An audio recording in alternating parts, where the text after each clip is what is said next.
सदस्वानस्वस्तये हरिः ओम पुराणा इन्नं यममुमातुरेश्वरनमः वेदान्तु निर्वचनीयमेकं यं ब्रह्म सत्येन विनिर्दिशन्ति অঞ্চলের মন্ডল জানাইছো শ্রী শ্রী হেমচন্দ্র দেৱ গোস্বামী अध्याय सुक्रतुः हरिः ओम প্ৰকৃত হৃদয়নুভূতি জাগৃত নোহোৱা পৰ্যন্ত আমি আধ্যাত্মিকতাৰ ফলত প্ৰৱেশ কৰিব নোৱাৰোঁ। সেই যি আত্মাৰ পৰা হৃদয়নুভূতি জাগৃত হয়, যি আমাক এনেকুৱা বহুতা তত্ত্বৰ সন্ধান দিয়ে, সেই আত্মাক ঢাকি ৰখা বিকাৰ প্ৰথমতে আঁতৰাব লাগিবই। এই বিকাৰ কি? মন, বিক্ষেপ, আৱৰণ।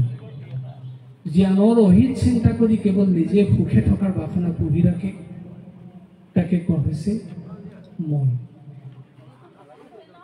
আৰু যিটো বিক্ষিপ্ত চিন্তা, চঞ্চলাত্মক অস্থিৰ মন, সেইটোকে কোৱা হৈছে বিক্ষেপ। আৰু যি কেৱল নিজৰ চিন্তাত ব্ৰতী হৈ থাকে, আনৰ চিন্তা কৰিবলৈ অৱকাশ নাপায়, কেৱল মই মোৰ চিন্তাত আবদ্ধ থাকে, তাকে কোৱা হৈছে আৱৰণ।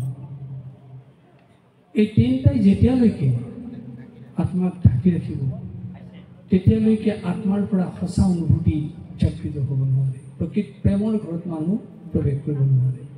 কিন্তু আজি আমাৰ সমাজ জীৱনত প্ৰযুক্তিবিদ্যাৰ উপাদানৰ মাজত মানুহ ডাঙৰ দীঘল হৈছে যদিও এই যেন অনুভূতিৰ দুৱাৰখন ক'ৰবাত ক'ৰবাত বন্ধ হৈ গৈছে, যাৰ কাৰণে আমাৰ কটাকটি, মৰামৰি, হিংসা দেশ ভাৱবিলাক বৃদ্ধি পাইছে।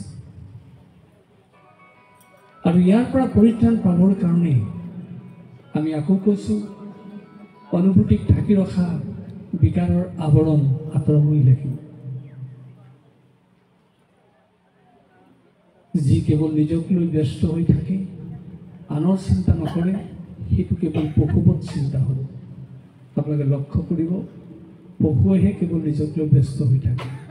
তাৰ সন্তানটোৱে যদি আহাৰ খাই থাকোঁতে তাৰ ভাগ ল'বলৈ যায়, তাৰ পিতৃ বা মাতৃয়ে তাক ঘেনকৈ আঁতৰাই দিব। কিন্তু এই মানৱ জীৱনৰ চৰিত্ৰ নহয়।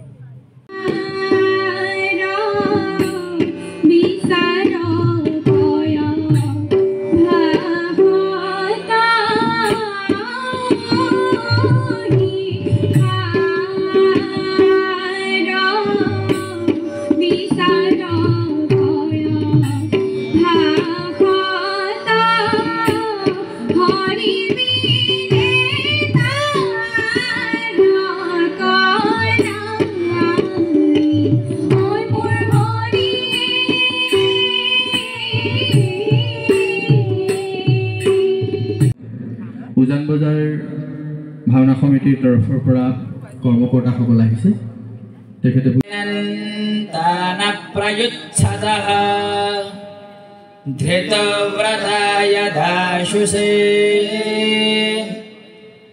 वेदायो वीनां पदमन्तरिक्षेण पतताम्